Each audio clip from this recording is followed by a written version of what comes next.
Welcome to RPG TV, where Red Pill meets gaming. I'm your host, RPG, and of course, we got my co-host with me, Bandikoot. Yeah, and yo, we got a great show for y'all today. Of course, you know that it is National Women's History Month, so we are going to give all the accolades that the women deserve this month. Yeah. Clap it up for the ladies. So yeah, tonight is going to be Ladies' Night. We're going to talk about all of the accomplishments, the achievements, and the milestones that women have made up to this point in history. We're going to talk about some of the inventions that women made that at this point in time we've been not able to live without. But first, of course, we're going to have some fun. You know, tomorrow, what's today? Today is Friday the 3rd of March. If you have a date night for your night, I think tonight will be a good night to go out and see that movie Creed 3 with your boy Michael B. Jordan. It is going to be a nail biter with his co-star. What's the guy's name? Jonathan. I forget his last name, but yeah, big movie star right now. I forget the guy's last name. Let me see if I can pop him up. Google. Let's see cast of Creed 3. While we're investigating.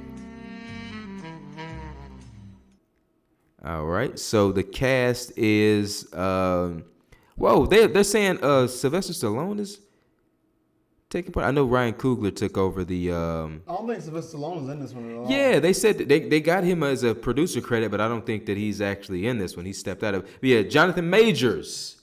So yeah, this film. Dude from Dude has bulked up. Yeah, he was. What was that show that on HBO? He was in Love Country, something Country. Yeah, Lovecraft Country. So yeah, so this Creed 3, it is starring Michael B. Jordan, Jonathan Majors, and of course the lovely Tessa Thompson. And this is gonna be following some childhood trauma. It says when Damien, a childhood friend and former boxing prodigy, resurfaces after serving time in prison, he's eager to prove that he deserves his shot in the ring.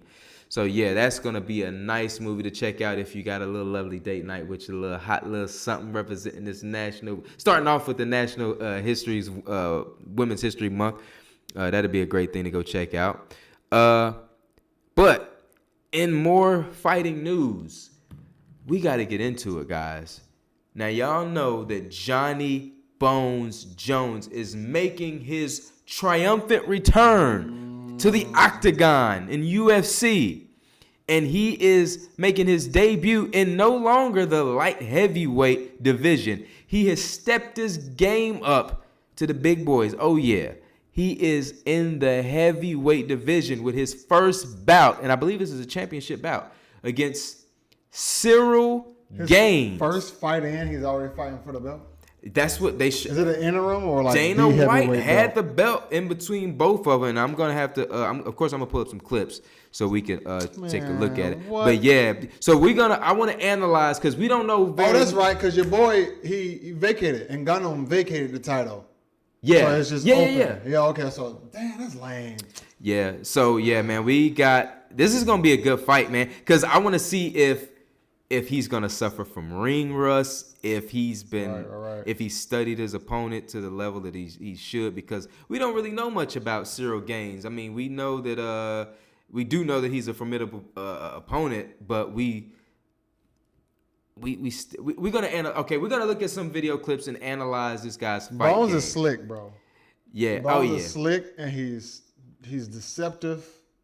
You know what I mean? He hits you from angles and ways that you're not really expecting.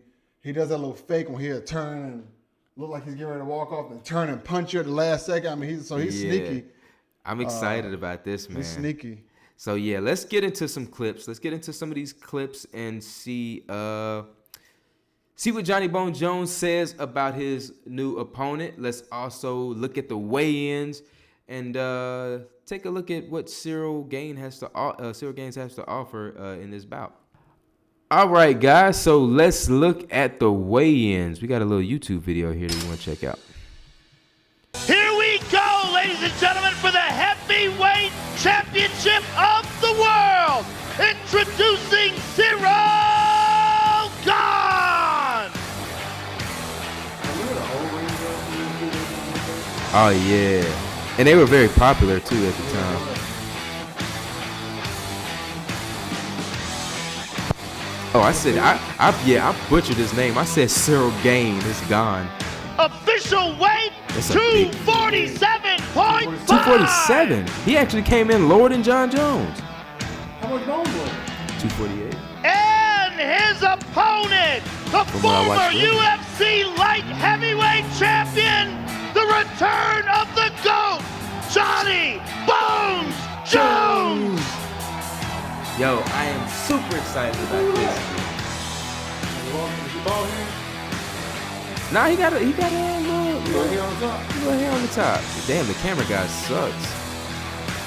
Look at Fat Jones. Official He had to weight, bulk up. 248 from Mr. Jones. Hey, but he still got a little. Hey. I'm curious to see this man move. I want to see Hey, how look it weighs at on the him. stare down. I don't know. I feel like it's gonna go by decision. Think so? Bones not gonna be stupid. He's not gonna get. Bones an is opportunity freaking to catch him. huge, dude. What's their height? They both All right, about I'm here with 6'4", Cyril Gahn. 6'5". Cyril, first of all, Let's an see what they- amazing opportunity for you. Another opportunity at the heavyweight title against a real legend in the sport. Give us your thoughts on how you feel this fight will go. This fight look like a big bonus for me, and I'm so happy about these opportunities. If I win tomorrow, I got a bet, the baddest guy in this planet. Motherfucker sound And because of his retarded. career, he's the GOAT, so this is the second You bonus teach for me to play so football? I'm really happy to be here tonight. me to Well, good luck to you, sir. We'll see you tomorrow night. John Jones. Yeah, get the fuck off the Welcome stage. back, retard. Johnny. Good to see you. What's up, Joe Rogan? It's been a long time, my Johnny. friend. And what is this like? The 3 years off, and now the I don't like that opportunity belly, to come bro. back and fight for the heavyweight Belly title. button, boy. What has this been like You for can you? find food he ate from last week. I'm just in there. grateful. I love you guys so much. Thank you guys for being here. He probably had to put in a lot of work to gain that weight, bro. I was Or blessed not. I with a heard he got tremendous big in between gift, his fights. and it's an honor to display it I in heard front he- of all you yeah, guys. I heard So naturally. tomorrow night, and still I'll say, let's get it. Well, I can't wait to watch. Good luck to you, sir. John Jones, ladies and gentlemen. So we have an influential woman. We have Margaret Thatcher. She was born 1925 and died 2013. She became the first female prime minister of the United Kingdom in 1979. In the 70s, actually really cool. We had our first female run for president in the 70s, Shirley Chisholm. Black female too, but yeah, women were getting busy, bro. They were definitely being active. Is out there making a difference in the world. Right. They weren't just sitting back and just Letting the men do all of the heavy lifting. right. And that's the thing, man. You got a lot of women that. Okay, so a lot of the milestones that women make. So we're gonna mention a couple of milestones because I don't think that, of course, a lot of these milestones made sense during the time, in the sense that women have come a long way to gain their rights, to be even considered. Because I want to say I saw a documentary, and I think it was on the 4 waves of feminism, and it was talking about how at one point in time when a woman was married, she had to, if she wanted to work, she had to fork the money up to her husband. She had to, if she wanted to buy property, she had to have her husband. They had to go through their husband. They weren't considered a separate entity. No. They were considered one entity, and there was a law book, I'm not mistaken, that was always referenced, and I think it was a 18th century law book that they went by so many years down the line. I want to say like they followed for 200 years, but yeah, we're gonna get that information to present to you guys, because it was a lot of things. Women have come a long way, and they've achieved and accomplished a lot. So tonight we're not going to talk about the male-female sexual dynamic. What we're going to be talking about is, like I said, the praise, giving women their praise and accolades for the things they've accomplished throughout the years. And one of those things I want to talk about is, like, okay, so if you don't know, back in 1850, the women's movement gets organized, right? So it says 2 years after the famous Seneca Falls Convention, which helped define what the women's movement would entail, the first National Women's Rights Convention took place in Massachusetts. Over 1,000 people attended, and the convention became an annual event. So in Seneca Falls, the Seneca Falls Convention, and I want to say it was around 1848 to 1850 that this was going on.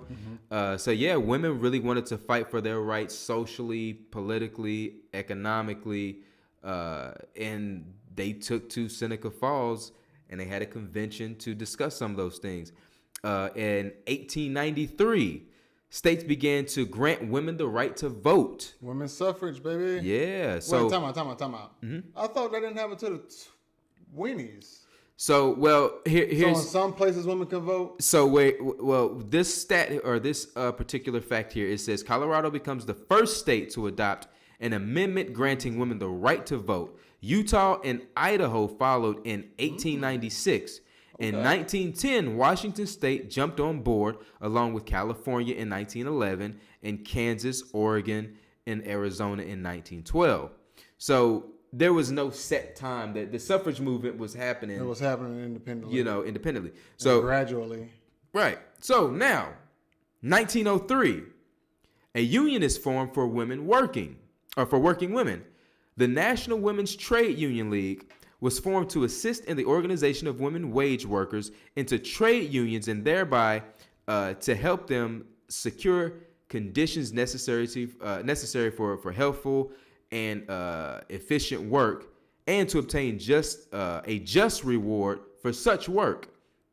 The effort bonded women across economic and social divides, attracting a coalition of working class women, professional reformers, and women from wealthy and prominent families. Now, of course, there is one thing to be mentioned. If you look at the date and all of this stuff, you know that there's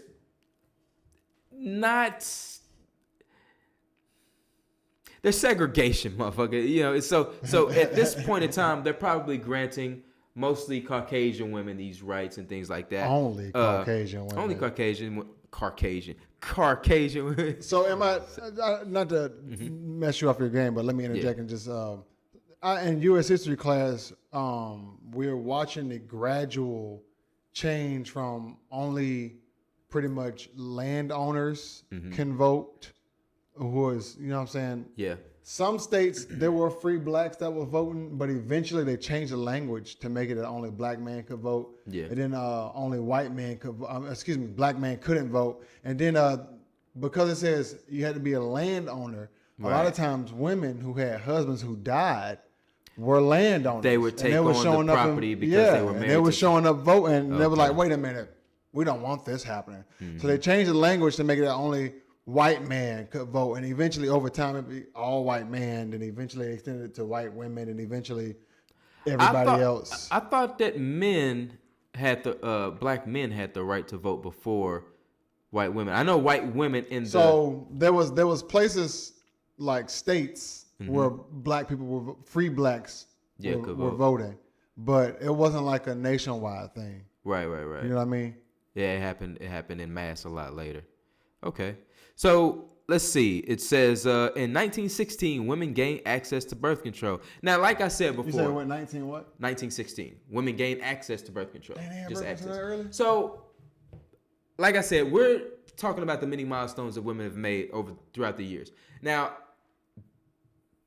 be it as it may, today a lot of these things, I think, hinder women and hinder society. But I understand at some point in history, these things were probably necessary. So that's why we are mentioning them at this point. So like I said, I may not agree with what in current time has led to, but I understand during the times that these things were happening, why they were done. So in 1916, women gained access to birth control.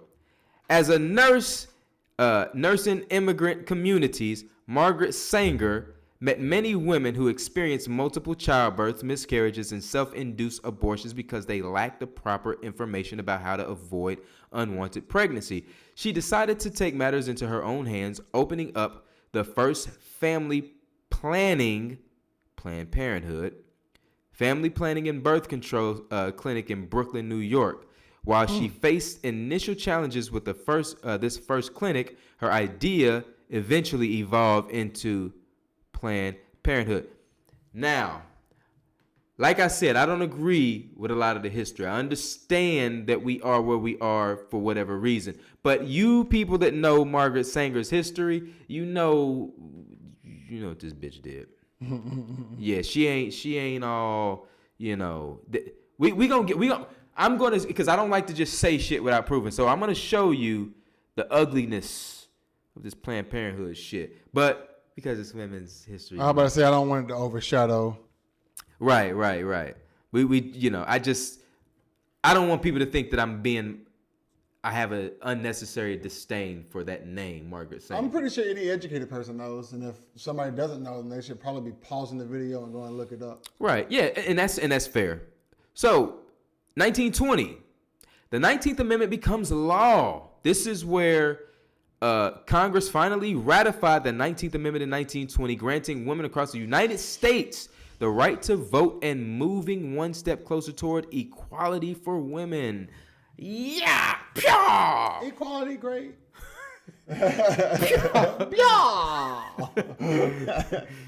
All right. Excellent. Okay. So another fun fact and milestone in women's history. 1963, Congress passes the Equal Pay Act.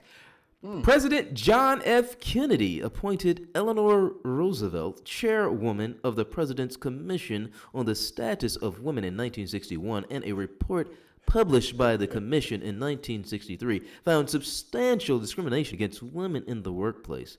As a result, Congress passed the Equal Pay Act, aimed at eradicating the pay gap between men and women. Okay. Ta-da. Okay. Listen. Can I say this without diminishing nothing? Yeah. I genuinely feel like, for the most part, there aren't too many things that a man can't do that a woman can't do, and vice versa. Mm-hmm. Like, I feel like anytime it comes to accomplishing a task, any able-bodied person with the will to accomplish can accomplish something great. That being said, I feel like... Tell us how you feel, nigga. Too many times women had to do things because of the male's lack in doing it. So they had to fill in that space. You know what I mean? Nigga, I said this was Women Appreciation Week. I ain't say we was gonna shit on me. My fault. I'm just saying because, like, I just fucking. I mean, like, cause we was talking about this last week, how women, that submissive word, but like it takes the most strength to be the one to put yourself under somebody else, and you know what I'm saying, put somebody else before yourself. Right. You know what I'm saying? Like, okay, not to get too hallelujah on you, but Jesus said, "He who is the greatest among you, let him be your servant." You know what I mean? Let him serve. God said it's not good for man to be alone. He needs a helper. You know what I mean? So women, their position and role in life is one of the greater positions. You know what I mean? Yeah. Well, both of them equally have their importance. But people are going to step up. And women... listen, you about to agree with this. Okay. Your wife ever asked you to do something and you took too long to do it? And then what she did? All the fucking time she tried to take it and do it her damn self. Do it her damn self. She's not about to sit there waiting on you all day playing. Women will step up and get stuff done if, you know what I'm saying, the person who's supposed to be doing it don't take care of it. So that's why I feel like it's, that it has to be acknowledged that women throughout history have always stepped up and played a huge part, especially in the 1800s. Like, women was the age of romanticism in the 1800s. Like, women were breaking out like, hey, we doing this thing, y'all. Like, we about to write letters. We about to meet. We about to have a congregation. We gonna decide stuff, make decisions. We gonna petition. We gonna picket. We gonna protest, and we gonna make a difference, regardless of what the ops talking about. So, congratulations, women. But I would say, like anybody, anywhere, doing anything, don't get too far ahead of yourself. And that's a universal, you know what I'm saying, thing I feel like most people should. Anyways, let's not diminish what we're talking about right here. Women's celebration. You good. Look. Women's This is celebration. we talking. We uplifting. Born in 1893, died in 1952. Hattie McDaniel was the first black actor to receive an Oscar. She won in 1940 for her portrayal of the maid Mammy in Gone with the Wind. Unfortunately, when the NAACP lobbied for Hollywood to stop casting similarly stereotyped roles, McDaniel found fewer opportunities, but her legacy is still. Time out. Wait a minute. So the NAACP was like, "Hey, oh snap!" They were like, "Hey, stop casting black women as mammies." Did you say mammy? She struggled to find a job.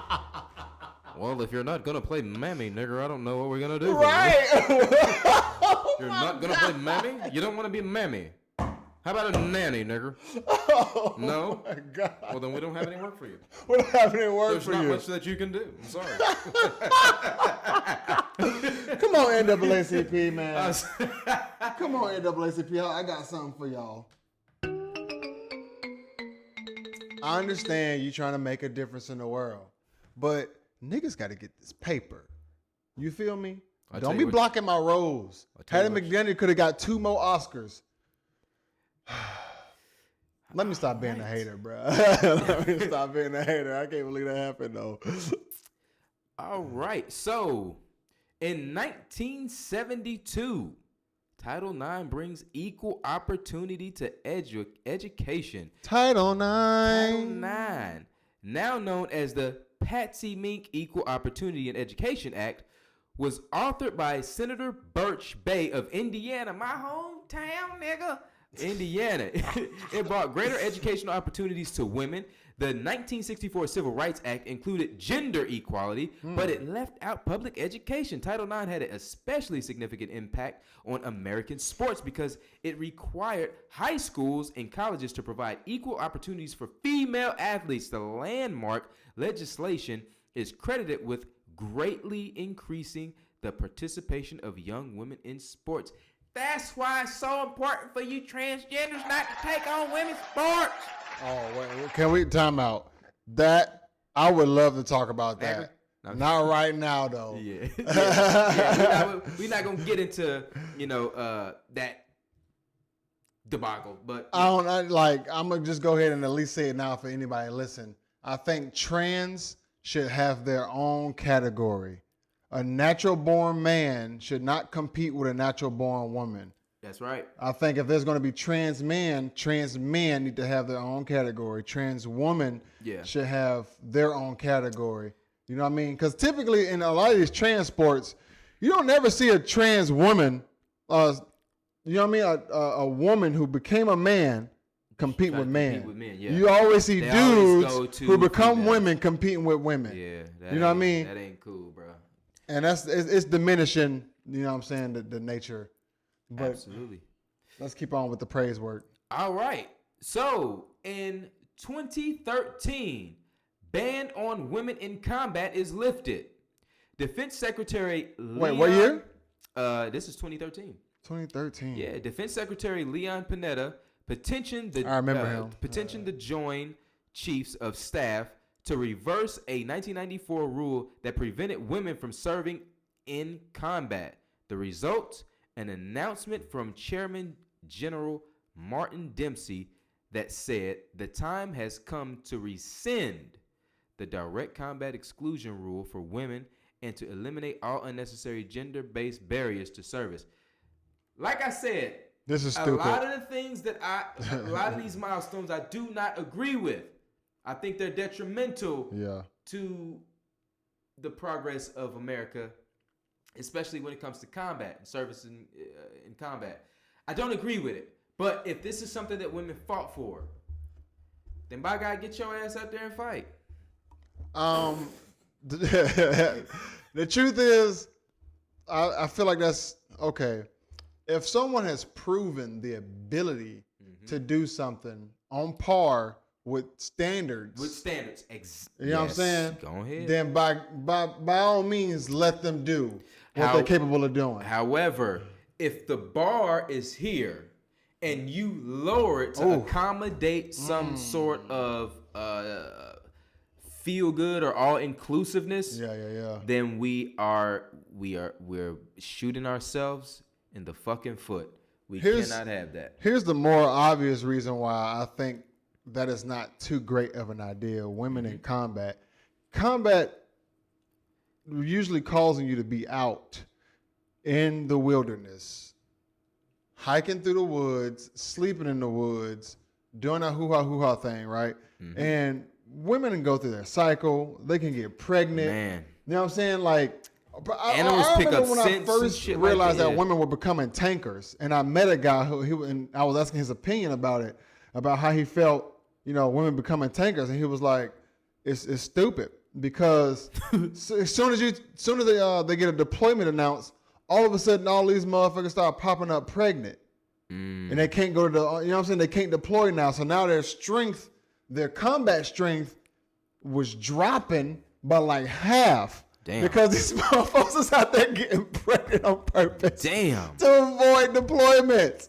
So it was like the stuff like that is why I don't think, and I don't think women shouldn't be in it because I don't think that they're capable of doing it. Right. You know what I mean? I think that women shouldn't be in it simply because of the risk of losing a childbearing person. Right. That's a valuable thing.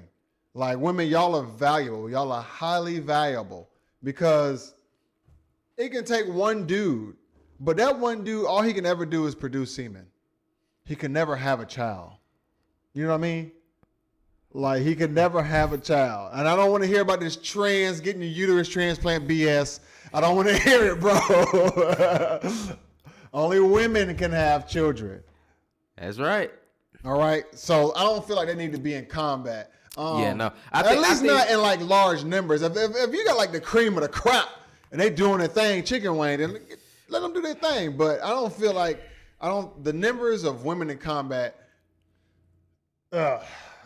Anyways, go ahead. I'm gonna just leave that alone. Actually, hold on. Shout out, women's praise. Hazel Dorothy Scott, born 1920.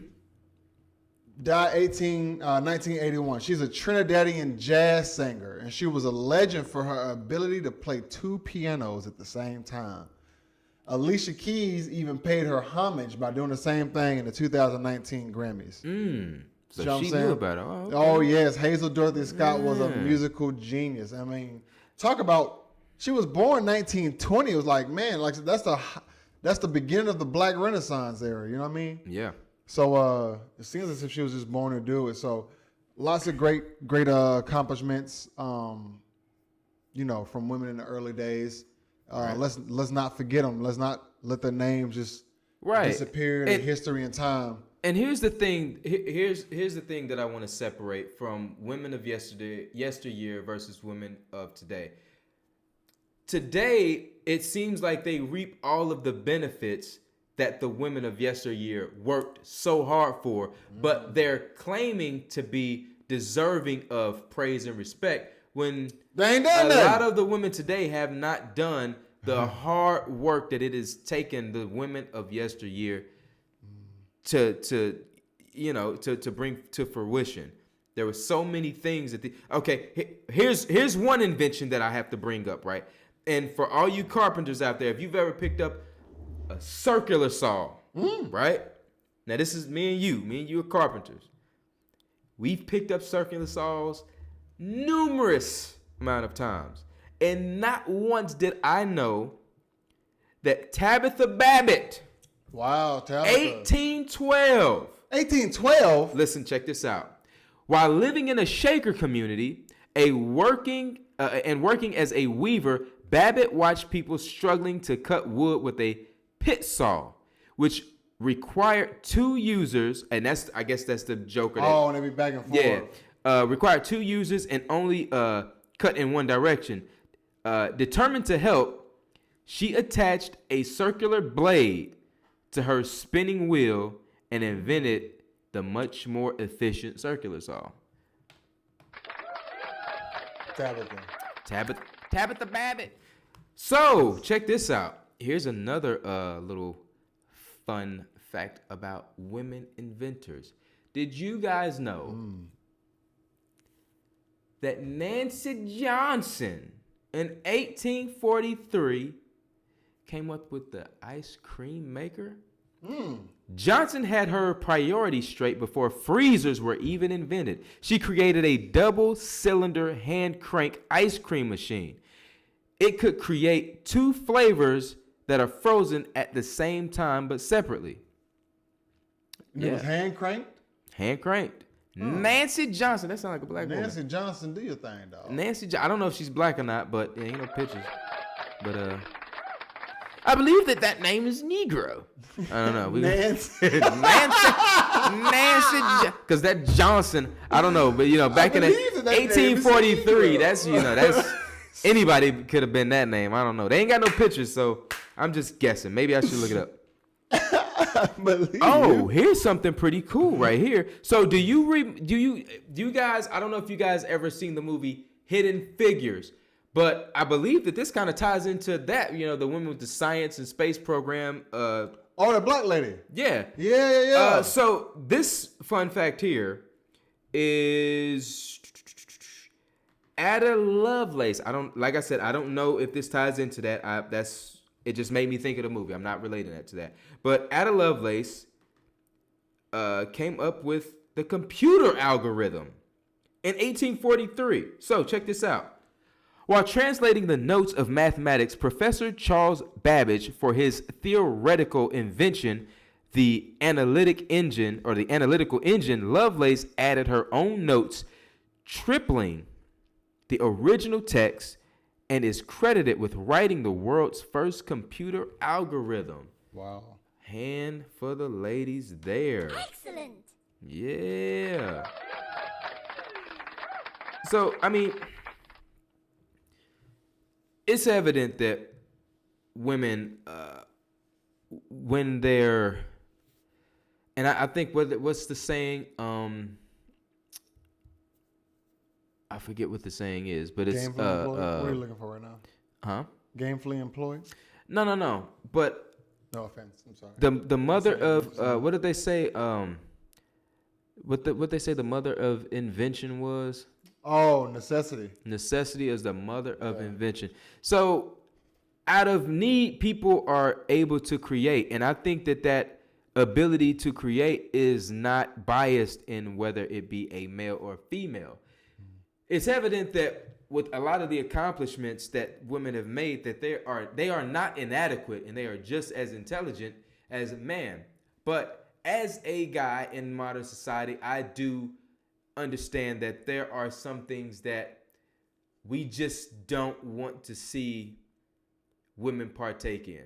Not because they're incapable, but because women are our most precious commodity. Think about it. When men go to war, what do they do? They'll kill off the other men. They might even kill off children, but they take the women as trophies. Women are always valued in that sense. Women are needed to propagate a society. So I think that it's great that we've come so far as to see and acknowledge the great things that women have done in history. So we are going to represent women this month by continuing on with some of the great inventions. Can I mention somebody that I feel like every person on this planet appreciates? Mm-hmm. Firstly, a lot of great American women, inventors and creators of different things, coming out in the 1800s. It seemed like something about the 1800s. There was like an explosion of just creatives. Going out into the world and finding problems and creating solutions for them. So here we got Josephine Cochran, 1839 to 1913. Y'all, give Josephine Cochran a hand right now, because once I tell you what she did, you're going to appreciate it. Josephine Cochran is an American inventor. She came up with the idea of a mechanical dishwasher, one that holds dishes securely in a rack while the pressure of water sprayed them clean. After servants chipped heirloom dishes, but when her husband died in 1883, leaving her with substantial debt, making the dishwasher work and became profitable. Oh, excuse me. Leaving her with substantial debt, making the dishwasher work and became profitable became a necessity. She received her patent in 1886 and began marketing her dishwasher in hotels. You cannot imagine, she quotes, what it is like, what was like in those days for a woman to cross a hotel lobby alone. She told one reporter, "Dang, I can't imagine what it was like for a woman to cross a hotel lobby alone. Because I would, me now, I'd be like, who cares? Yeah, like you know what I mean, but I wonder what. I guess in the 1880s, what did she say? Some of the what? I mean, did she go into detail about what? She says, "I had never been anywhere without my husband or father. The lobby seemed like a mile wide. I thought I would faint at every step, but I didn't. And I got an $800 order as my reward." Okay, $800 in the 1880s was balling apparently. Right. I mean, I'll take $800 right now. So, I mean, she really invented the dishwasher and then went out there and sold it like on some Pursuit of Happiness. What was that movie with Will Smith running and crying all the time? The Trying to Pursuit sell of those Happiness? machines? Yeah. Pursuit of Happiness. There we go. Josephine Cochran got out there and did a Will Smith, baby. She's like, "Hey, I got this product. You need it." Hey, but you know what though, ladies, don't be crossing these lobbies without your husband though. No, I'm just stupid. I just, ladies, I got to throw a little jokey joke in there. All right, but check this out though. Shirley Jackson. Now we talking about women of familiar. color. We talking about women of That's color. definitely a color name. So Shirley Jackson's fiber optic cables. Did you know What? Fiber optic. That was a black lady who invented fiber optics? Check this out. Wow. As the first Time out. Can I give her an applause? Give her applause. You do your thing, woman. Yeah. So, as the first African American woman to graduate with a doctorate in particle physics, Dr. Shirley Jackson's inventions are the foundation for a lot of modern technology. She started her career at Bell Telephones, helping to invent developments like touch tone dialing and call waiting. Most impressively, Dr. Jackson also invented fiber optic cables, an assembly that links communication systems around the world. What's her name Did y'all again? know that? What's her name again? Shirley Jackson. Big Shirley Jackson. Big Shirley. You invented the fiber optic cables. Well, is she still alive, I'm assuming? They do not. They didn't give the her, years? Yeah, they don't give her years. Dang. That's lame. Oh man, look, dude, we got it. There's a nice, and this is gonna be a nice little tribute to women of color. We're talking about all women, of course, but we want to throw in as many women from around the world. Have all done great things, so we want to try to include everybody. We want to be all inclusive in this regard and respect. Speaking of that, I would like to bring up somebody that most people have never heard of. And she was, by technicality, mentally handicapped. She was what's that word? Severely, what's that word that people think is actually a bad thing, but it's really like a low-key superpower? What is it called? Autistic. There we go. Okay. I couldn't think of that for nothing. Temple You Granite. say Rain Man. Rain Man, right. So Temple Granite was I learned about her. They had a movie about her when I was in jury duty, and right when we first got there, and I don't know these jury duty procedures, but we got there and they just like talked about like what they were gonna do. Then they sent us back to like the holding area, like sit there and chill. You know what I'm saying? And we watched the movie in between that time. As soon as the movie went off, they called us in to do the jury thing. Luckily, I had to do it. anyways. Temple Granite was severely autistic. She could not talk for a very long time, but her mother was very persistent on educating her. And she did something that there was something she had this like contraption that she would get in, and whenever she would like get overstimulated and start freaking out, and there was like this little thing that would close up around her body and hug her, and she would feel really calm. And she ended up getting into she revolutionized the beef industry with the way that they killed cows, like the slaughterhouses, because the way they used to herd the cows in there, they used to lose a lot of cows. They would drown to death because they would panic. The way they would push them in the water, they would panic. Yeah. But she understood the way cows' eyes worked and the way their feet worked.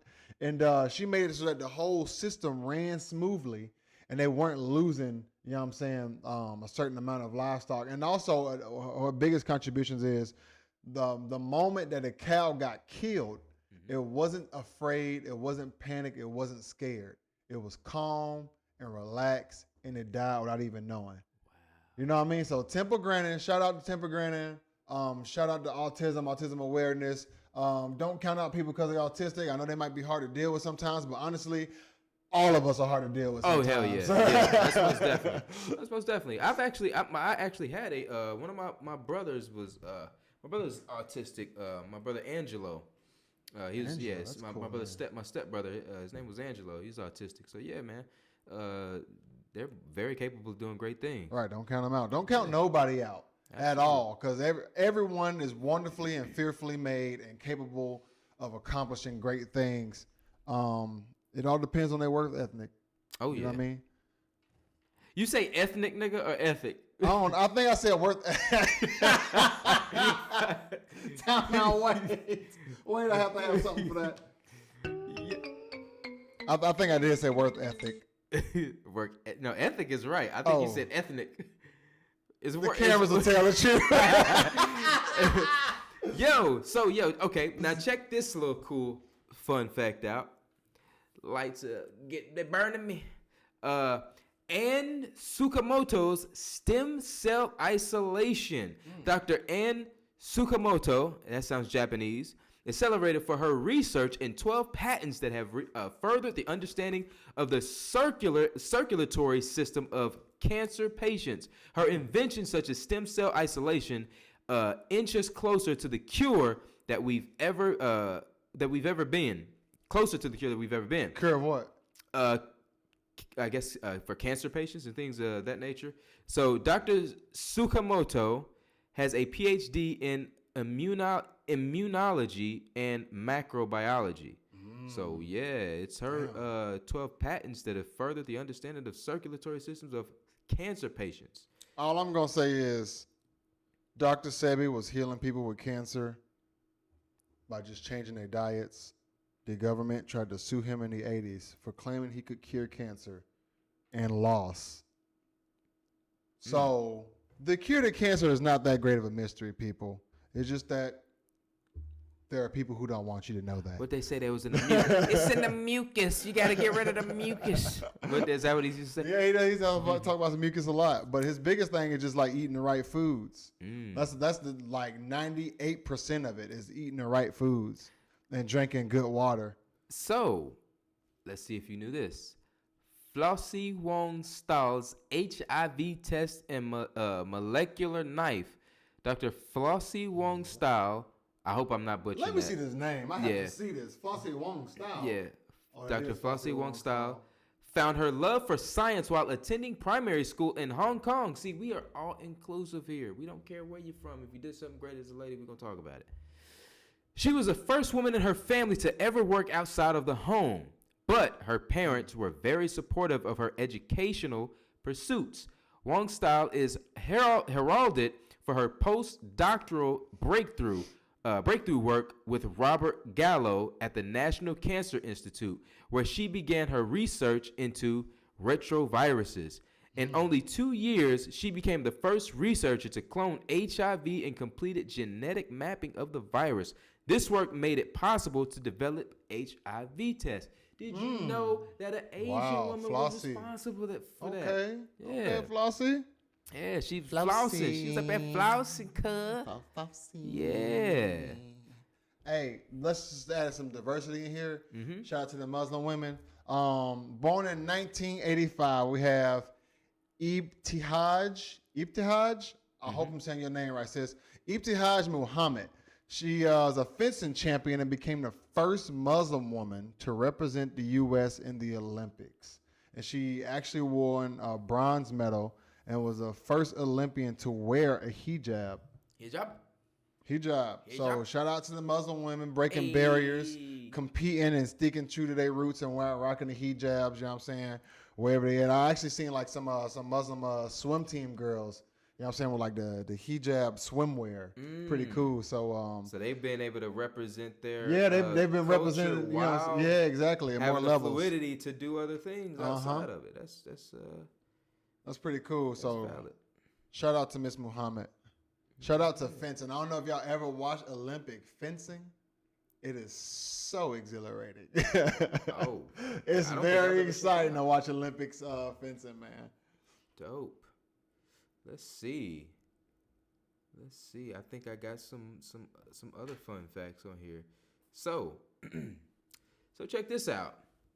Mary Van Britton Brown's home video security system.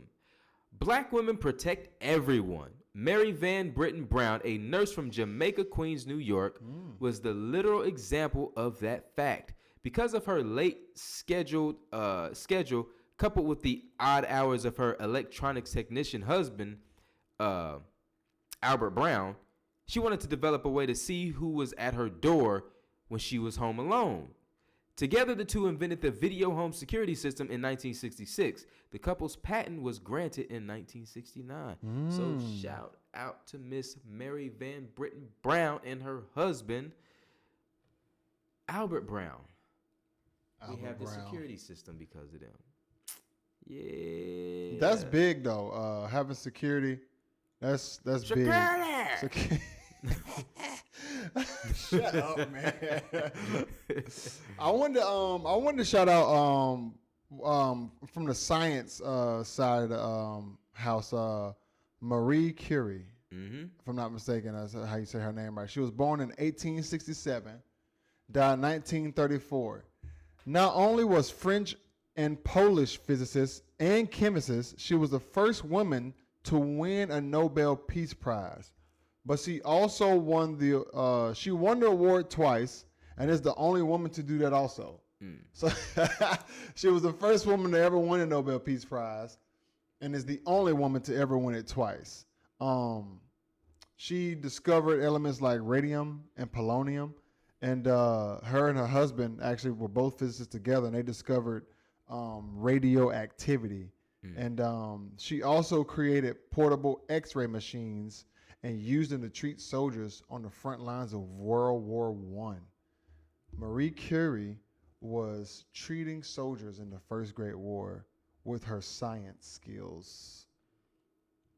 Shout out Marie Curie and all her descendants and family. Shout out. If she had any, I don't know. She probably was like radioactive. I don't know if he had children or not, but she's got an autobiography. It's called Madame Curie, a biography about her mother's life. Oh, okay, about her mama. Oh, she had a daughter. Curie's daughter, Eve. Oh, Curie's daughter, Eve. So she does have children. Her daughter's name was Eve. Nice. Shout out Eve Curie, wherever you at, wherever your grandchildren are at. I'm pretty sure they're out there somewhere. Hopefully they'll hear us one day. Thank you for your parents' contribution to society, because X-rays are huge. I remember my first time getting an X-ray. I remember I broke my arm in 8th grade playing football, trying to be cool. Caught an interception, was running that thing back. The girls on the sideline cheering. I was feeling myself. Deion Sanders. Bro, I tried to do a spin and shake a dude, and then my homeboy was behind me trying to like run past me and block. Shout out Micah Somerville. That's my boy for a long time. He was running, trying to catch up. Instead of I wasn't trying to like slow down and let him block for me. I was trying to like run and show out for the girl. You know what I'm saying? I spent, bumped into him, fell back, broke my arm. I remember my first time being in the X-ray machine and like laying down, and I was like, what are they doing? They just taking this thing and pointing it at my arm, and it's somehow peering through my skin and blood and showing just bone, straight bone. I'm like, that's interesting. So that's all thanks to Marie Curie. You know what I'm saying? It's interesting to like see where that came from. Like, she was the inventor of that. That would not exist in the world if it wasn't for her. Right. So I definitely so I want to take this time out to give a special thanks to the women in my life. Number one, my mother, of course, because she exemplified what a strong woman could do without the aid and assistance of a man at the time. You know, when she was very young, she had to make a lot of strides on her own. Of course, my father was always in the picture, you know, so I'm not someone, but but of course they weren't together. But you know, I've seen a lot of the struggles that my mom had to go through to provide for you know, 4 kids, and it wasn't easy. It was very challenging. So to see her, you know, and where she is in her career today is great. You know what I'm saying? To see her in good health, and for her to have raised, you know, 4 kids, and then taken in my. Your mom had 4 kids? Yeah, and then she took in her brother once my grandmother had passed. So to see her, you know, take on that responsibility and thrive through it all is, you know, I got to give a shout out to moms. So shout out to you, Mom Dukes. Appreciate you for giving birth to my brother over here. He's changing the world. He's bringing everybody out their shell. Hey, this man right here, it's crazy that you did that masonry class last summer, because like you really are coming here and you laying the foundation, and you laying the foundation for this platform. You know what I'm saying? For other people to be able to come on with you, you know what I'm saying, and build up from there. So we're gonna have our own little kingdom coming in a couple of years. Like I already know it's coming. It's gonna be cool. Oh yeah, most definitely. Another person, another female that I want to give accolades to are both of my grandmothers, and of course, Dad and fellas out there. We're gonna have our time, but because it is National Women's History Month, we're just doing this for the ladies. So please don't feel like I'm leaving. Please don't feel like I'm leaving anybody out, because everybody that's important in my life, I speak to on a daily basis. They know how important they are to me. But my grandmother, you know, Pauline Wheeler and Sandra Ann Harvey, 2 women that are very near and dear to my heart. My grandma, Sandra, she always taught me, she was very majestic in how she was and the way her perspective on life.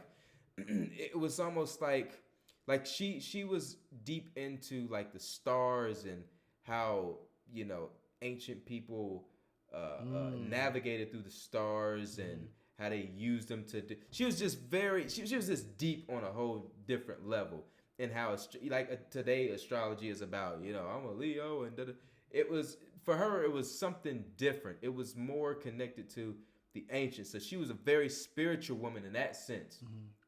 But I gotta give praise and thanks to my grandmother Pauline Wheeler as well, because she taught me what family was. My grandma Pauline, she was the one that them Sunday dinners, man. Listen, if you've ever seen the movie Soul Food, and the Sunday dinners where the family we used to have damn near 15 to 20 people at my grandma's pack. I don't know how this woman cooked in abundance for that many people, and we went back for seconds. I'm talking about, she was in the upstairs kitchen cooking.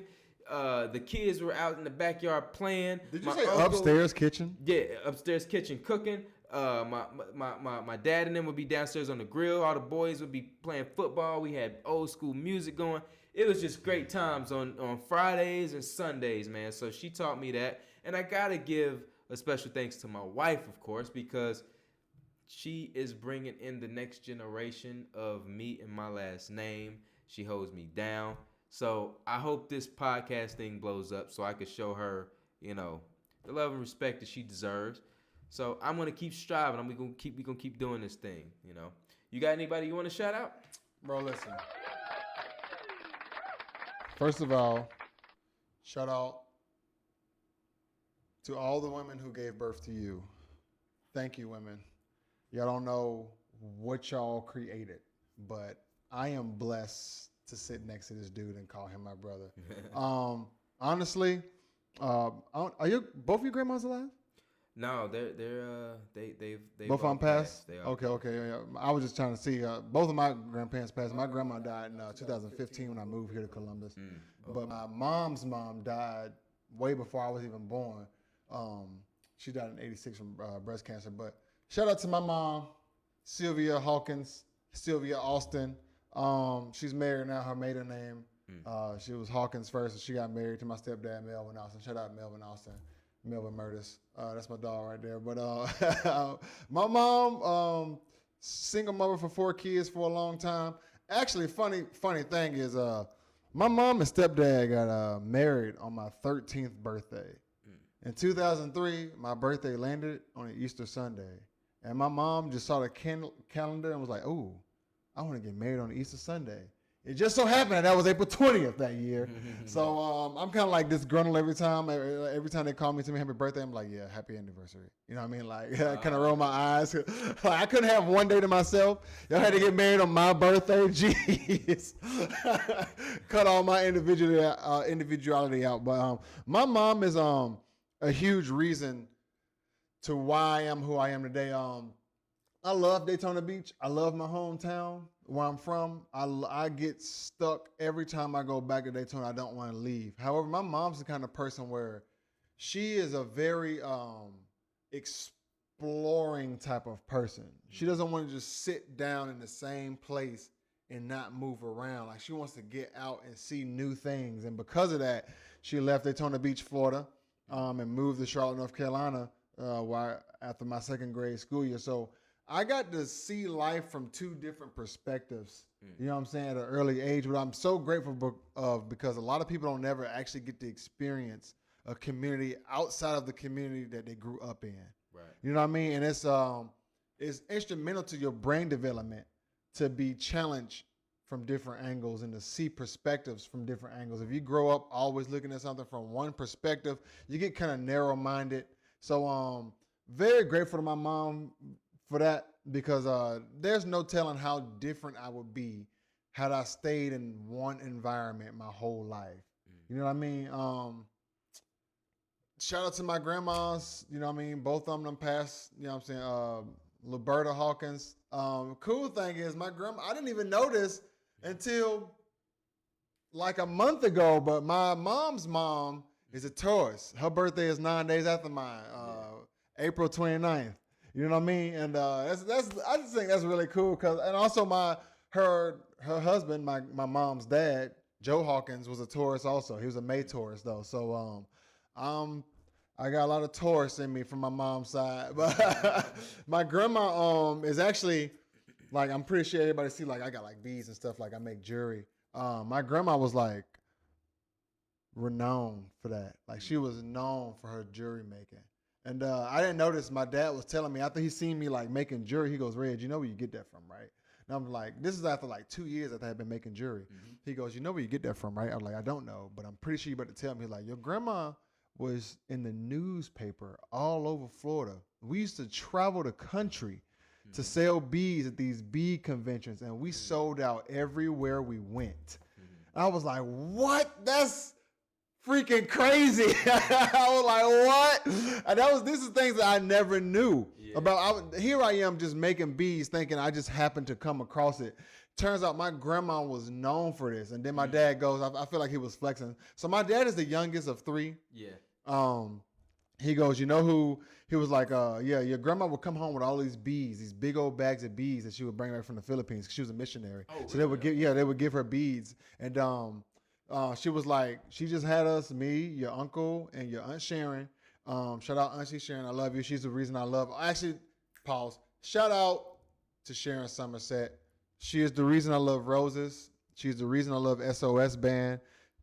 My Auntie Sharon is SOS Band. SOS Band. My Auntie Sharon. Listen, bro. Yo, SOS Band. She infused me with the funk. Bro. My Aunt Sharon is the reason I am as chill as I am. Like, I love like old school music, like 70s and stuff like that. Bro, what you know about my Aunt Sharon? Be Good to Me? Man, what you know about Just Be Good to Me? Listen, if I had the turntables in here, I'd mix that for like a little 5-second mix of Just Be Good to Me. That is my shit, bro. They had this album called Sands of Time. It came out after that first album. Yeah. That Sands of Time album, SOS Band. Anyways, let me stay on track. Shout out Auntie Sharon. I love you so much.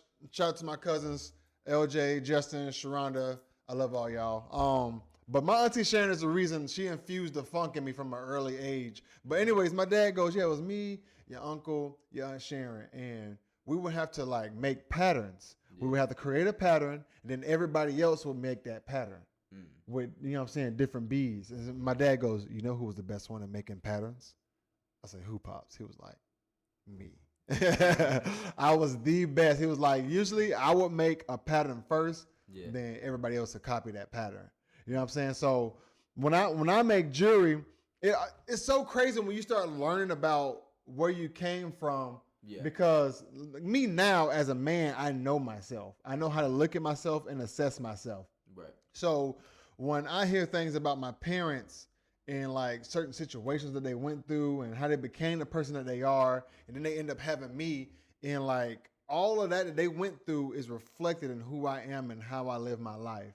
And it's like I have been doing so many things that were a part of me that I had no idea were a part of me.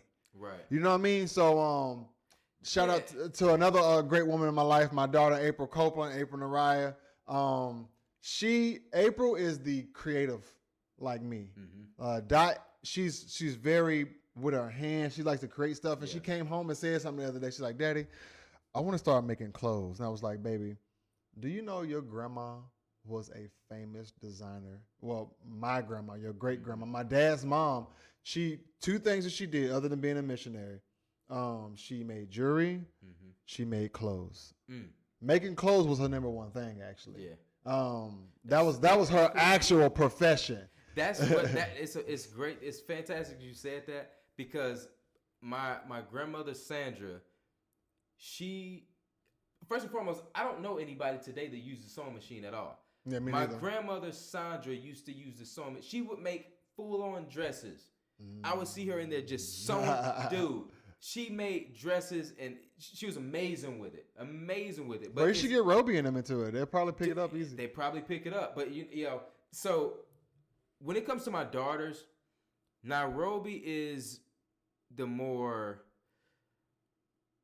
I don't want to say one is more creative than the other. No, that's true. Because I would say that Roby seems to be the more physically gifted one, because she's, when it comes to her physical attributes, she's very strong physically, but her mind, she seems to lack a little bit of, she struggled with confidence a little bit. I can see it. Now, my little one, Isis, she's mentally super strong. She's a little too, though. Her body She's a little bitty. Here's the thing. She's trained her body to be able to do what her mind wants her to do. Like we used to do this thing. Like I would have everybody get together and we would do exercises and things like that, right? Nice. And shout out Family Fitness. We would do. I would see who could do the planks. Who could plank the longest? I lost that shit. Bro. I lost that shit. Isis is the smallest one. She can go the longest? She planked 10 minutes straight. 10 minutes straight. I said to her, I said, yo. Excellent. Her mind is the strongest thing on her. Wow. Because she said 10 minutes? So my daughter Roby goes, I know it hurts. And she goes, yeah, but I'm just gonna keep going. I went, dang, bro. Yeah, she's a beast. What is pain? She at school she out push up everybody. She was coming What? home. I was wondering why her stomach was hurting, and I said, "Why is your stomach?" I thought she was sick. She said, "Well, at school we did sit ups and push ups," and I go, "Well, how many did you do?" She said, "Well, I just kept going." What? She said, "I just kept going." She said she did 50-something push-ups and 69 sit-ups. I said, how many? I said, what did the other classmates do? She goes, they stopped. They all stopped. So my daughter, her mind is very strong, man. Shout out to my daughters, dude. Shout out Isis. Yeah, man. Isis, Nairobi. And I got to say, special shout out to Miss Linda, my mother-in-law, for having such a great for raising such a great young lady, you know. Applause, Miss Linda. If you had your own, let's say, civilization, let's just say like a nice size city, right? How would you design it? Like, you know what I mean? Like, what would be like norms in a society that you created? You know what I mean? And what would be like some of the social expectations required of people? You know what I'm saying? How would your cities and roads be built? Like, you know what I mean? Like, would you be a very eco-friendly type place, or Would you have a straight up primitive civilization where everyone only, live in what they build with their own hands and eat what they make with their own hands, or would you have like grocery stores? It would be somewhat similar to, because I do love the advancements technologically. So I would try to have it as close as possible to what we have today. However, I would create a different social order in which the standards would be men have to do XYZ in the sense of, okay, so I believe that I know this order just make things function properly.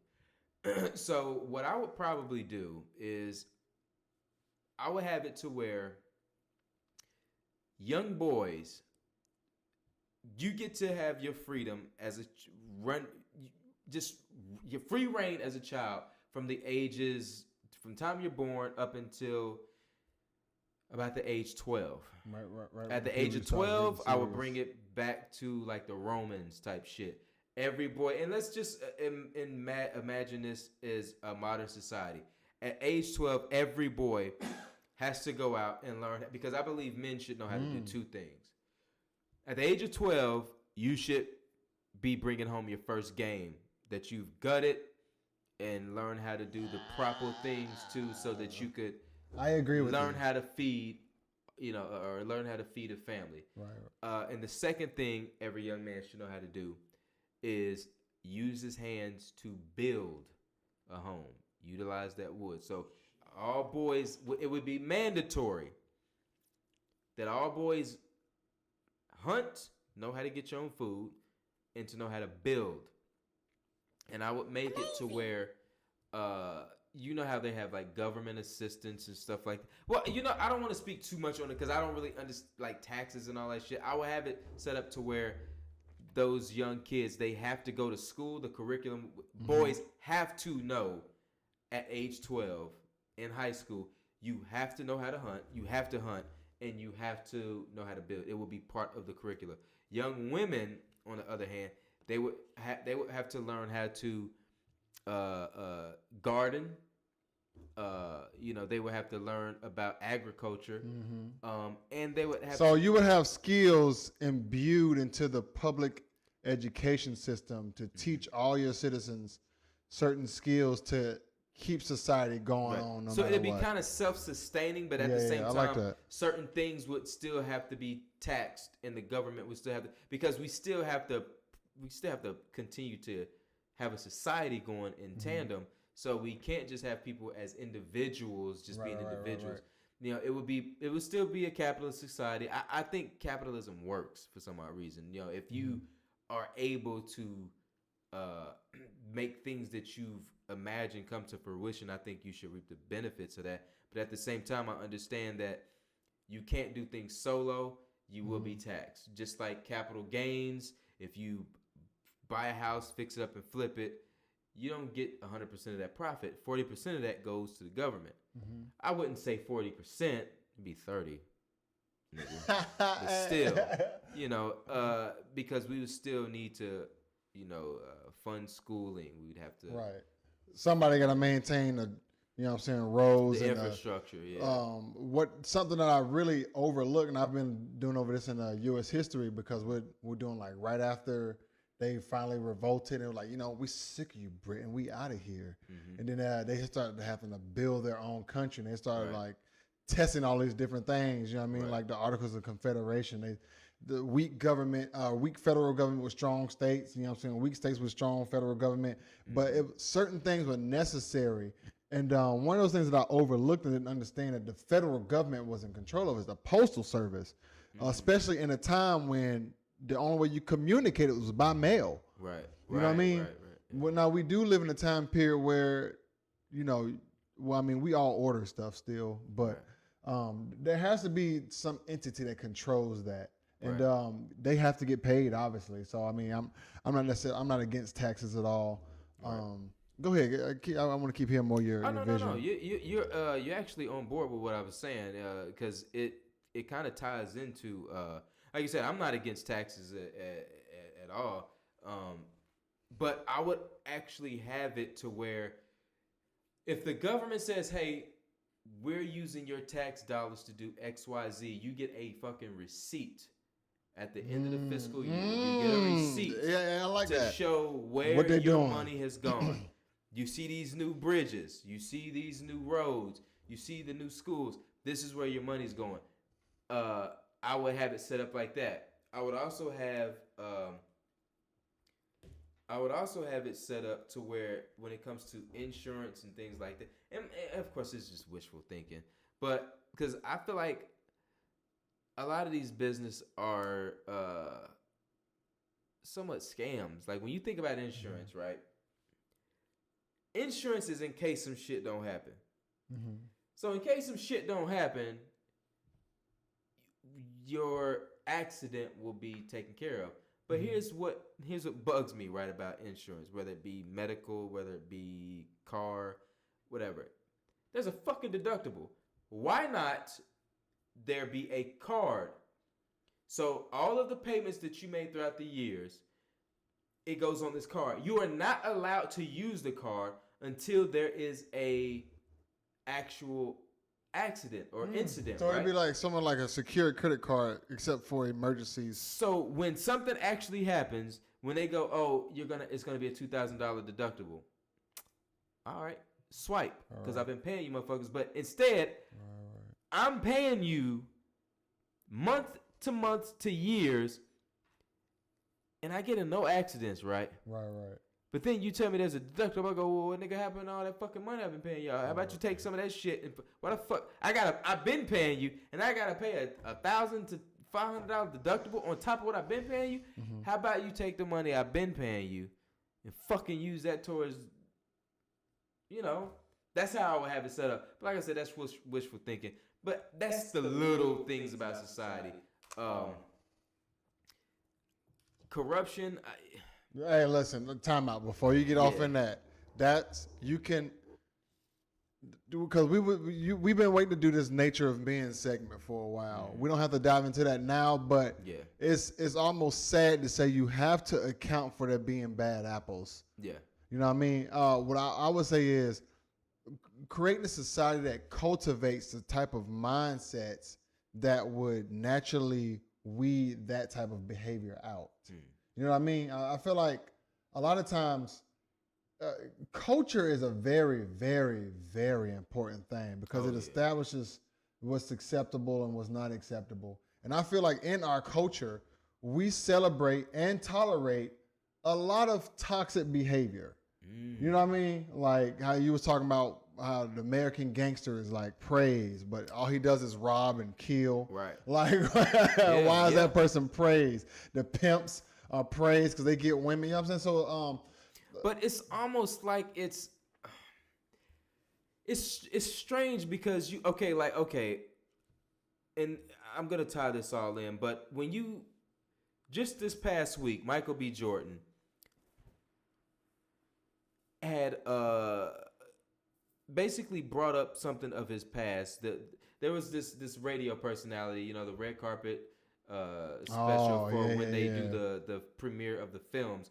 And one of the radio personalities had pulled Michael B. Jordan aside, and you could see it in his eye that he was like, "Okay, I'm gonna bring up what she probably is gonna overlook." She pulled him aside for an interview. So she was like, "Yeah." So she pulled him aside for an interview.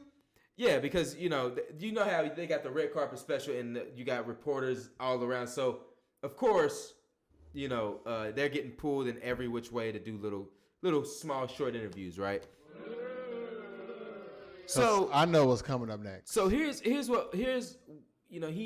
brought up the fact that she mentioned him being the corny kid in school. Now, tying it into what we were saying, why is it that doing the right thing, which is being on time, with being prompt, being respectful, being educated, being respectful, being modest, being considerate of others, actually doing the things necessary to be a respectable human being, why is that corny? Here, I got something. I know it's Women's Empowerment Month, whatever. We just got through praising them.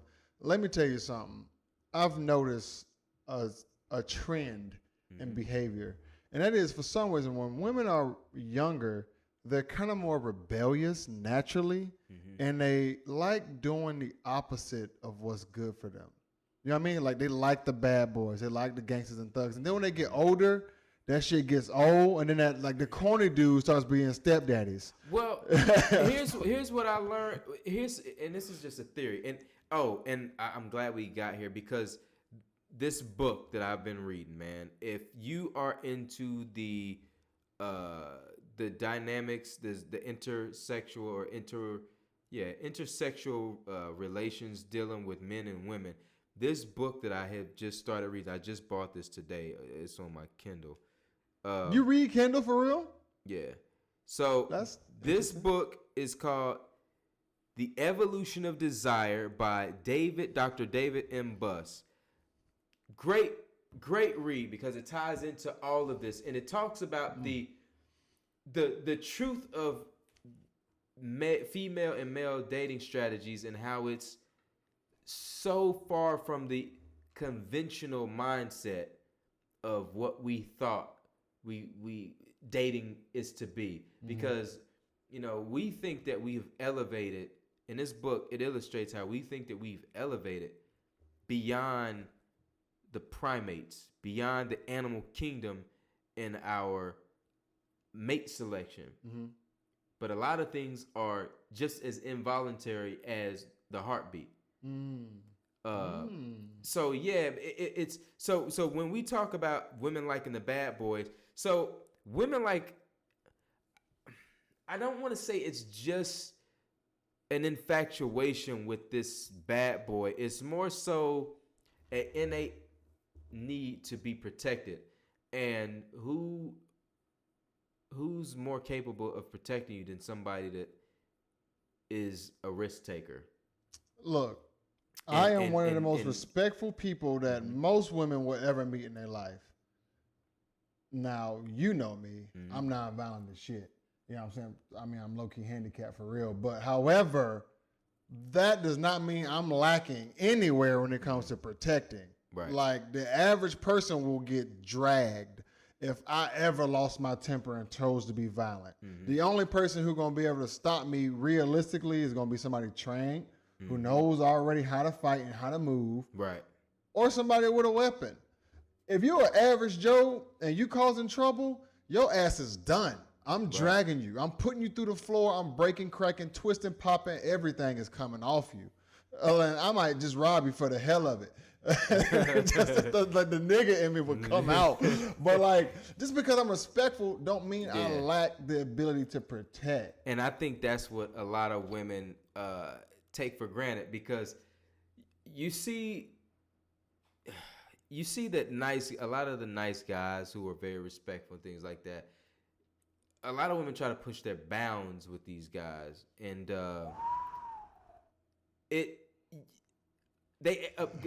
great men exercise restraint. Yeah. And a lot of times it doesn't go rewarded for a man exercising his restraint. And that's real. That's super real. Yeah. Especially when you're dealing with an immature person who don't respect or appreciate. But it's also up to the man, because I think, like, okay, you know who Krishan Rock in Blueface is, right? Yeah. A lot of the way she behaves, and I know it's a show, it gets likes and it's views and things like that, but I think a lot of her behavior is predicated upon the fact that he didn't set boundaries in the beginning. Because I noticed the way you start off is usually the way you end up, and what you tolerate can escalate to the next level. Oh my God! Say that one more time. Yeah, what you tolerate, it can escalate to the next level. So that was gangster talk. So if you're in a store and you see a couple and the woman is, nigga, you fucking, I know you ain't into that, and you see that shit, but the guy is just like passive. Ooh. First and foremost, when you see a passive man and an aggressive woman, being passive does not earn you any respect. being passive breeds that same behavior to the next level. So when you see a guy who tolerates because it goes in steps. First, it's her saying some slick shit. Like, okay, first it's the relationship usually starts off, because think about how relationships escalate. Everything usually starts off pretty good. It starts to take a turn the moment the woman is comfortable with saying no to you. And it'll start off as a little no. It'll be, no, babe, I'm not in the mood tonight. And the guy will go, no problem. But then that escalates. Because now he's going, okay, I was patient. I give her a whole week to, just simmer down and be cool and, get into her groove. I backed off of her. Babe. And he'll revisit whatever it is that he requested. She'll start getting snappy. She'll get a little snappy because she's comfortable saying no now. Now she gets to the level of where she's, didn't I tell you last week? Now she's talking to you like your kid. Didn't I tell you last week? No. And didn't I give you a reason why? And he's like, he's still trying to reason with her, but he don't realize that disrespect has gotten to the second level. Yeah. So if he continues to be passive there's another level that'll be met. Now she'll start cursing at him. If he's passive there, it'll go to the next level where she'll try to slide in a hit or a tap.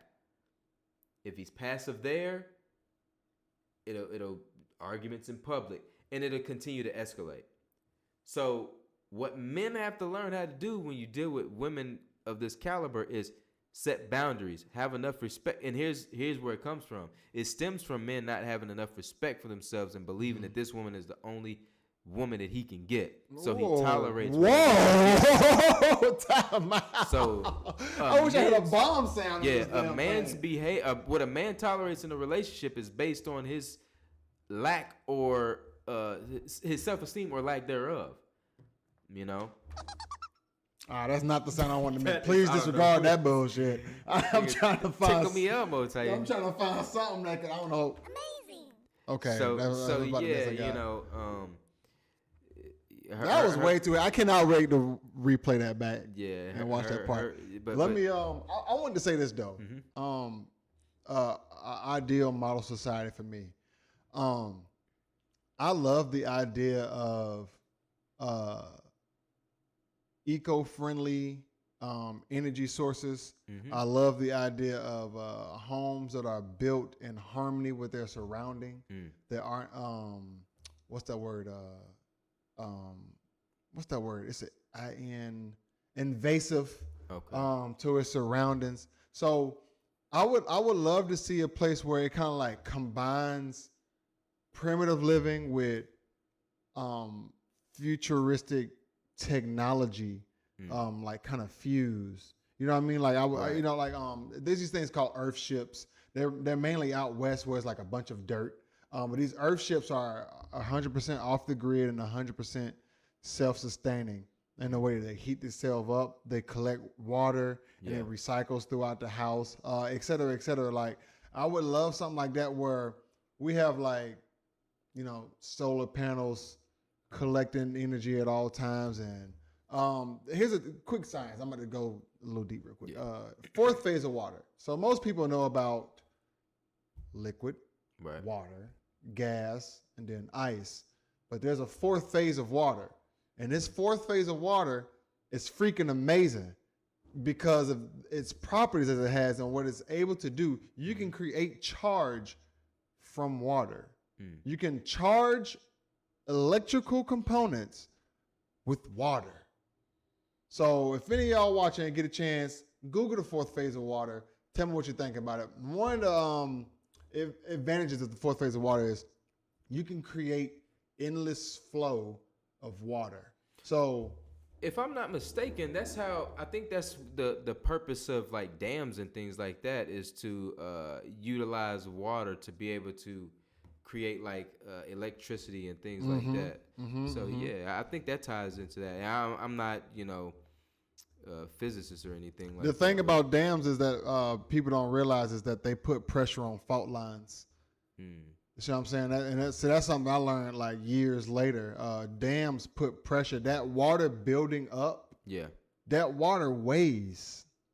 You know what I mean? It's got weight to it. Right. And eventually anything that's under enough pressure, it starts to crack over time. But not to get, distracted on that. On a smaller scale, like let's say we had a neighborhood. Mm-hmm. Let's say it's about, 40 acres. You know what I mean? Yeah, right, and a mule. So let's say 20 by 20 acres. Let's say in the midst of this acreage, you had like a lazy river type deal, right? That circumnavigated the whole thing. Mm-hmm.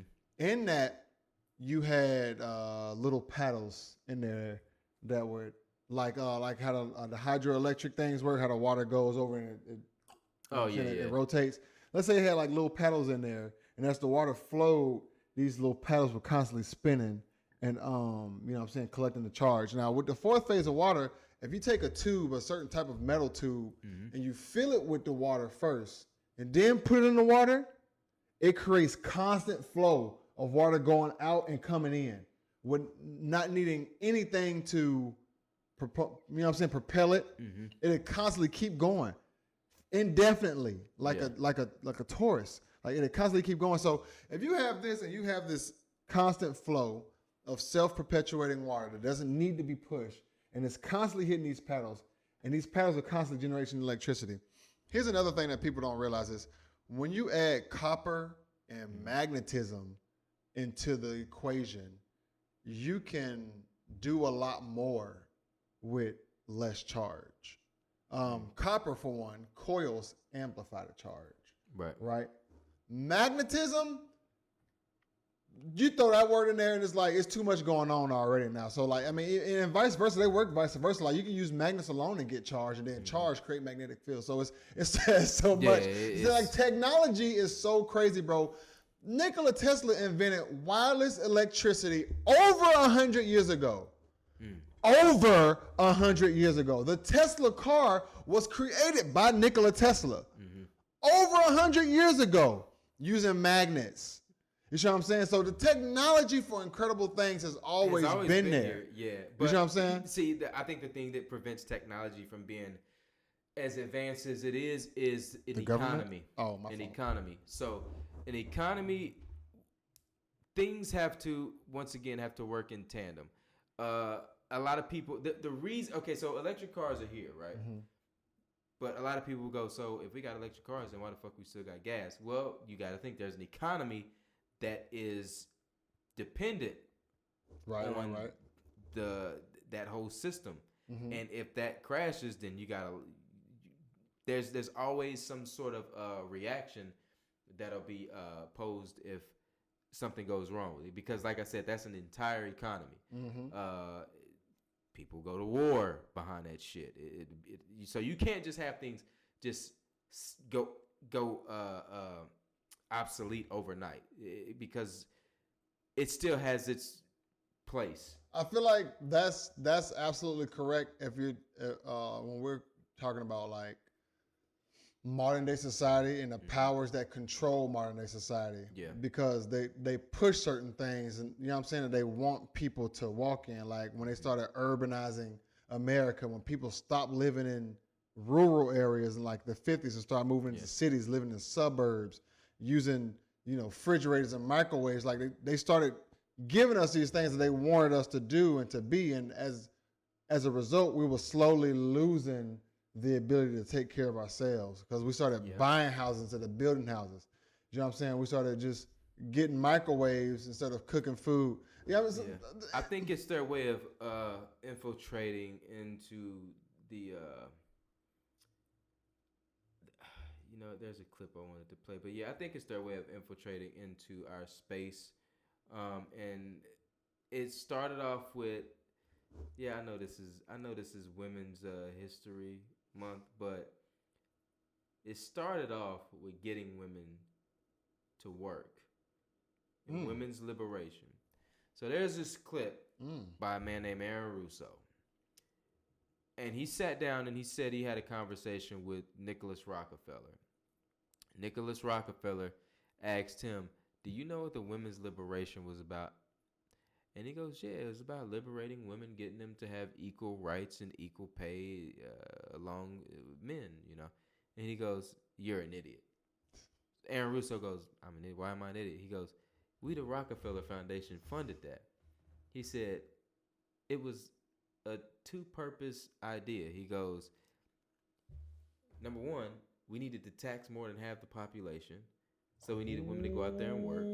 He said, number two, the kids have to go to school, and now they're more reliant on the government and look at the government as their family, and we get to indoctrinate them with what we want to because the mom and the dad are not at home. And that was Aaron Russo. It was an old clip of him, and he was just basically laying out that, we set all of that up. That this is an elaborate scheme to, like I said, tax more than half the population and to be able to indoctrinate kids and have them more reliant on the government. We have to bring it up in the conspiracy episode. Oh yeah, we're definitely gonna have a conspiracy episode. It might have to be like a couple of those. Yeah. Like 3, 4. Oh yeah. Because so what my plans for this show is, of course, I love to talk about the intersexual dynamics between men and women because we have come so far away from just what the nuclear family is supposed to be. I think there's so much confusion now that I want to get back to those basic principles by having these discussions on the show. But at the same time, I want to have fun. I want to talk conspiracy. We'll have our conspiracy segment. We'll have our profit and money segment where we kind of talk about business and some things that people can do to get out there and make a better living for themselves. Getting an LLC and writing off all your expenses is business expenses. Yeah. Just simply having an LLC, you can write off everything you purchase. That's right. Isn't that fucking crazy? Yeah. The rich got it all figured out. The rich stay rich because they know how to keep money in their pocket. Yeah. So that's what I want to do with this show, man. That's the future of it. I want to bring on more guests. I definitely want to bring on more people. I want to have a panel of ladies because I'd much rather be sitting here discussing these things. Like if I'm sitting talking about issues in the LGBTQ community, I want to sit down with them and let's actually have a discussion. If I'm talking about women, I want to have a discussion. If I'm talking about conspiracies, I want to have guys like my boy David Morton. Shout out to David Morton. We're going to have you on for the conspiracy show. I definitely want to have... Yeah. He always calls me a pirate. Oh. So, yeah, I want to sit down and talk conspiracy with him because he has a lot of ideas. And I want to get successful people in here like my sister Alexis, who also is worthy of being mentioned for the women's, milestones and things like that because she is on the board of secretary for the bail bonds in Alabama, Montgomery. She is the secretary. She is, she's the head muckety muck. So, yeah. Shout out, Alexis. That was 30 fucking minutes right there, dude. That was 30 already? That's 30. Did you just right pause? I'll only pause for like a little bit, but Let me do my shout out to Anthony real quick. Yeah, go ahead, do your thing, man. I like to shout out my sister. She goes by Tony. I know her as Yaya. She's the godmother of my youngest son, Sebastian. She's also the mother of my goddaughter, Sadie. Shout out to Sadie Newman, too. Great family, great people. We always doing something amazing. She's got her own tax business, Mark Ellen, mobile tax service. She come anywhere and take care of your taxes. She's also, this is why Yaya is one of my favorite people. A long time ago, I said, hey, man, you have a particular skill that I've seen in you. I think you should become a DJ. And she goes, you know what? I think I'm going to look into that. So I had this little app on my phone called electronic DJing, like so you could like turntables and mix on your phone. She was like, hey, I think this is something I can get into. She works as a DJ now at a local club called Spices over there by Columbus State. And she also she actually had to step back. She was getting DJ gigs all over the place. Like in Atlanta, she was DJing parties, celebrities at clubs. Like people was wanting her to come everywhere and DJ for her. And I love it when when you see something in somebody and then you tell them something And they follow take up on it. Yeah. Yes, it's like, listen, she's flourishing as a DJ. So it's like a huge part of her life is Dope. mixing. Like she loves it, and it was like because I seen something in her and I said something, and she was obedient to it, and now she's flourishing and loving life. So big shout out to Tony. I think her DJ name is DJ Tone, if I'm not mistaken. But just a great person. She's a great woman. She's 10 years older than me, so she's old as hell. But she knows a lot. She's been around for a long time. She's been down for the revolution for a long time, and shout out to her for being a great woman. Dope. So, guys, that has been our show for tonight. We are already in an hour and 5 minutes. Dang, that go by so fast, Dude, bro. Every so single time. fast, man. Dang. Tonight, I feel like we had a very informative show. It's very different from the other shows. You know, we kind of get onto social topics and things like that. But tonight, we really wanted to hone in and show that we can appreciate women. But next week, is it next week? Are you going to be out next week? Thursday night we're leaving. Okay. So, yeah. We'll So, probably shoot on Wednesday next night. week, we're going to postpone our show to the following week. Because, of course, our co-host is going to be out due to a tragedy in family and friends. So we want to, send our thoughts and prayers and condolences out to the family. R.I.P. Trent Guy Jr., Trent Guy Sr., West Charlotte, Yeah, thoughts and 2007, Chef Brazy. Live on for life, brother. I love you no matter what, bro. We're going to take care of the girls. Everything's straight, dog. Rest easy. Thoughts and prayers. So yeah, we're gonna have a show the following week. But of course, I'm gonna do the daily podcast, and like I said, I want to definitely hone in on men's health because that has been a topic that really needs to be discussed because the men of our society are suffering. And because we're men, we're told to suck it up and move along. But nah, we're not gonna do that. We're gonna appreciate the men and give them the proper respect and put them in the proper regard. So stay tuned, guys, and till next time. This is RPG TV. We out. I give you big dick vibes like I'm supposed to. I nail you down to the cross, bet you don't move.